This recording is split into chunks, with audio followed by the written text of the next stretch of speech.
Hi everyone, and welcome to your Freaky Friday reading for the 18th of July. My name is Tracy. I'm a psychic medium and also tarot reader, and we're just having a look. Oh, I think this is the first one this week where I haven't had a double act.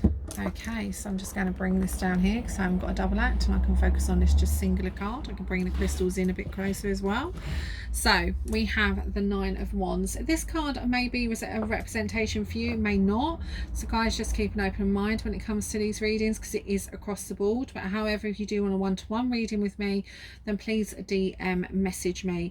And also as well, guys, please keep an open concept that if it does touch on mental health or health issues, you do need to speak to your GP and practitioner, your GP or like therapist or anything. Don't like sort of say, oh, I heard this and I can come off of my medication. Always refer back to your GP if it comes to mental health, etc. So we've got the Nine of Wands in reverse, and this kind of indicates to me that this is kind of a stubborn card. This is kind of a lock of heads, you know, whether it's in career, whether it's in relationships. This is really rigid.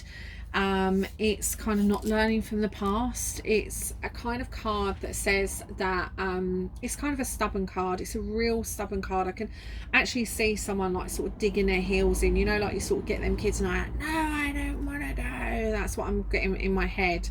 It's a card that really kind of, we can lose control in a sense, because if we don't, you know, kind of admit, you know, kind of things, or we don't like kind of compromise on things, if we don't have a little, you know, a little give and take, then it can leave us fatigued. You know, it can kind of make us a bit stalemate. It can kind of make us withdraw in a sense. You know, it can basically be like saying that you're dropping your guard a bit. You know, you're kind of feeling a bit lethargic, you're kind of feeling about a bit downtrodden.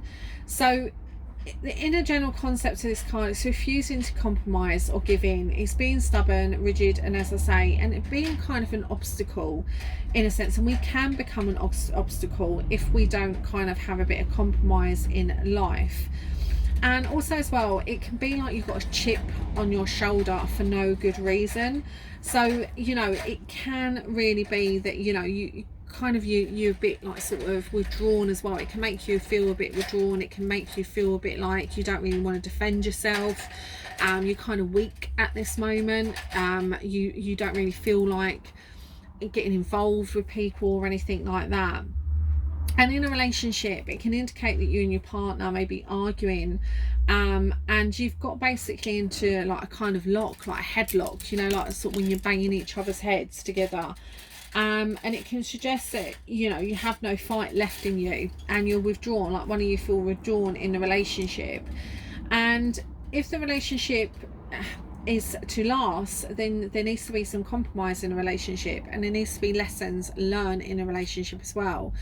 And what I mean by that is relationships need to be flexible. Relationships need to be flexible, and people do change. And I actually heard a really good thing the other day where someone said, you know, when you meet your partner and when you marry your partner, you don't just fall in love once in life. You have to continuously fall in love with them, because at the end of the day, that person's going to change. You're going to change as well. You're not going to be the two, you know, you've got to adapt. So you've got to continuously fall in love with each other and also fall out in love with each other. And that's when compromise comes in. You know, that's when you kind of say, okay, well, you know, this is how I'm going to voice my opinion. This is how I'm going to like sort of, because the thing is as well, what becomes really stale in a relationship is when there's no communication or no effective communication, and it's tit for tat. When you start doing tit for tat for each other, it really doesn't work, because it comes a bit stale, because it's like, oh, what are they going to say now, and what am I going to say? This is really about finding yourself in the relationship and basically doing what's right to make you both happy at the time. You know, it may mean that the relationship has to come to an end for you to find a new relationship, or even for you to go on a break for you both to have separate ways for a little while, for you then to join back to each other and have that excitement with each other again.